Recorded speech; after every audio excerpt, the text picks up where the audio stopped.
El periodo virreinal fue una etapa que cronológicamente va desde la conquista de Tenochtitlan, sobre la que fue edificada la capital del virreinato de la Nueva España, en nombre de la corona española, y llega a su fin con la declaración de independencia de México de España. En esta etapa, América pasa a formar parte de un sistema interconectado económica, social, cultural y racialmente, mezclando lo propio de estas tierras con Europa, África, Asia y Oceanía, en una amalgama muy particular, formando una sociedad híbrida y parte de un sistema imperial y hasta cierto punto globalizado, donde la población de los lugares conquistados pasan a ser vasallos del rey de España con cabeza en Madrid y forman parte de un proyecto católico desde su inicio, cuya autoridad máxima era el Papa. Estas dos figuras de poder estaban en la cúspide del aparato social novohispano, con sus respectivos representantes en la Nueva España, el virrey y el arzobispo. Esta sociedad estuvo dividida en estamentos, formados por la nobleza, el clero y los plebeyos, además de un sistema de castas.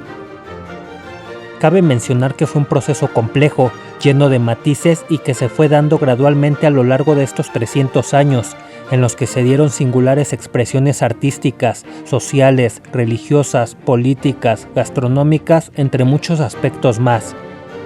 Bienvenidas y bienvenidos. En breve, viaja y aprende sobre el Museo del Virreinato en Tepotzotlán, Estado de México.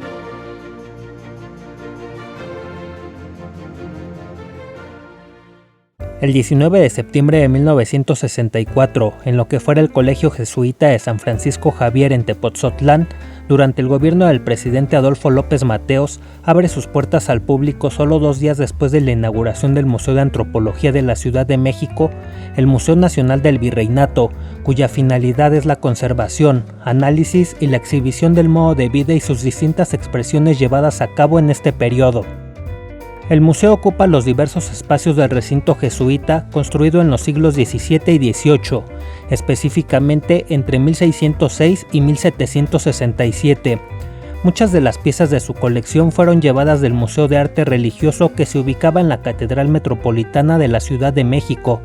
El recorrido del museo abarca varias salas de temática histórica que van desde los antecedentes de la conquista, pasando por los artes y oficios de la Nueva España, el comercio con Oriente y los productos de marfil, que dada su manufactura en Oriente tienen rasgos físicos de su lugar de origen, su botica, la vida conventual femenina abarcando hasta las causas sociales que llevaron a la independencia de México. Su colección es extensa y cuenta con pintura, textiles, escultura y cerámica, permite crear en el visitante un amplio panorama de la vida en esta etapa histórica.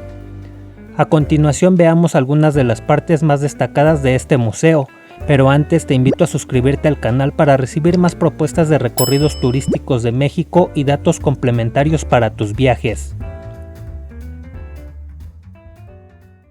El recorrido inicia en el Templo de San Francisco Javier. El recinto es Patrimonio de la Humanidad desde el 2010 y forma parte del itinerario cultural Camino Real de Tierra Adentro. Es un impresionante templo y una de las mayores obras del barroco estípite en México, que inicia su construcción en 1670.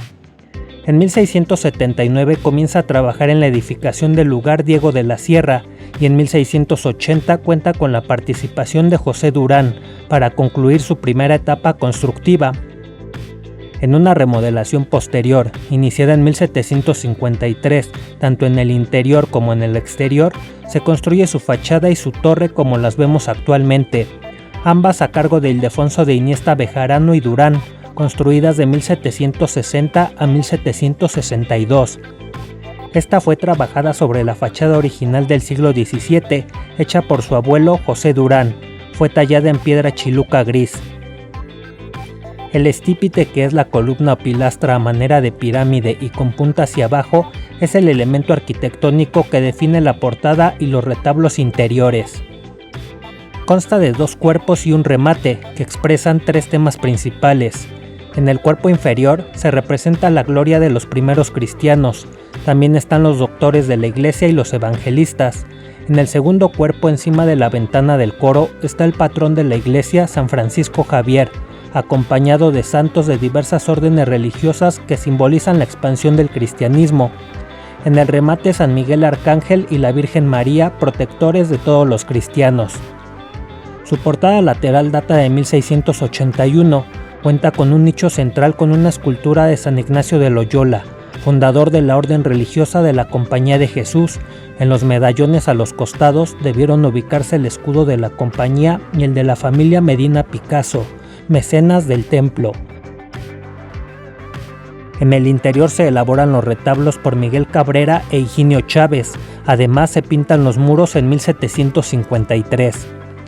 El retablo mayor está dedicado a San Francisco Javier, uno de los principales santos jesuitas y patrono de las misiones.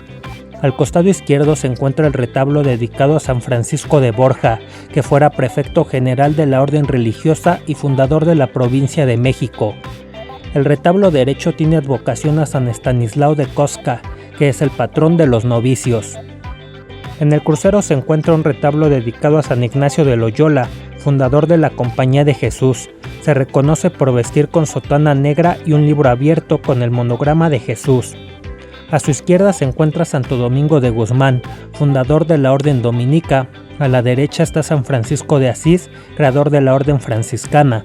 En la parte de arriba San Agustín, figura central de los agustinos, y San Pedro Nolasco con vestimenta blanca, fundador de los mercedarios.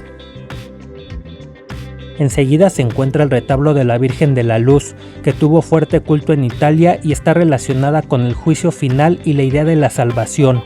Además acompaña el retablo San Juan Evangelista, San Juan Bautista, San Joaquín, Santa Ana y San Carlos Borromeo.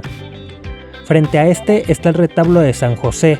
Anteriormente se encontraba aquí una capilla dedicada a él, pero en la remodelación del siglo XVIII se colocó este retablo. Al centro se encuentra San José, además de Santa Isabel y San Zacarías, padres de Juan el Bautista, San Diego de Alcalá, San Bernardo, San Juan de Dios y San Benito. En el retablo de la Virgen de Guadalupe se observa al centro la pintura de la Virgen, obra de Miguel Cabrera. También están presentes en el retablo San Isidro Labrador y San Fandila, patronos de los campesinos, Santa Catalina de Alejandría y Santa Bárbara, que bendicen la molienda y protegen de las tempestades. El retablo izquierdo está advocado a San Juan Nepomuceno, patrono de los confesores. En la parte superior hay una tribuna para los jesuitas que no podían asistir a la misa, la cual podían escuchar desde ahí. Cada orden religiosa tiene veneración particular por una representación mariana: los franciscanos, la Virgen de los Ángeles; los dominicos, la Virgen del Rosario; los agustinos, la Virgen de la Consolación; y los jesuitas, la Virgen de Loreto. Así que como un anexo al templo está una réplica de la Casa de Loreto, construida entre 1679 y 1680. Tiene la medida exacta de la de Loreto en Italia. Esta es la casa donde, según la tradición, María nació, creció y fue visitada por el arcángel Gabriel. En 1733 fue remodelada y se construyó el camarín de la Virgen, con una rica ornamentación, cuya bóveda y muros fueron recubiertos en estuco.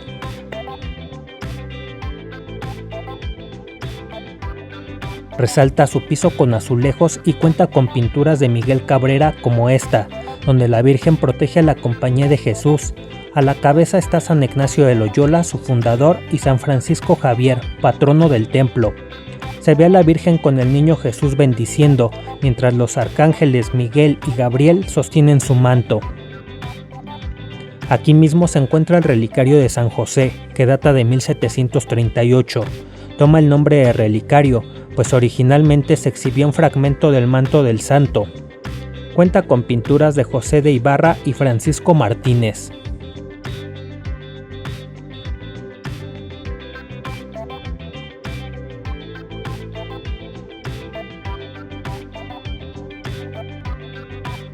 El recorrido continúa visitando la sacristía, que está a un costado, la cual veremos en la próxima cápsula turística, así que suscríbete al canal para estar al tanto de nuevos videos con información sobre datos históricos, artísticos y turísticos, así como información complementaria para tus viajes. Te invito a visitar las redes sociales del canal, cuyo enlace está en la descripción. Gracias por tu visita. Yo me despido hasta la próxima. En breve, viaja y aprende.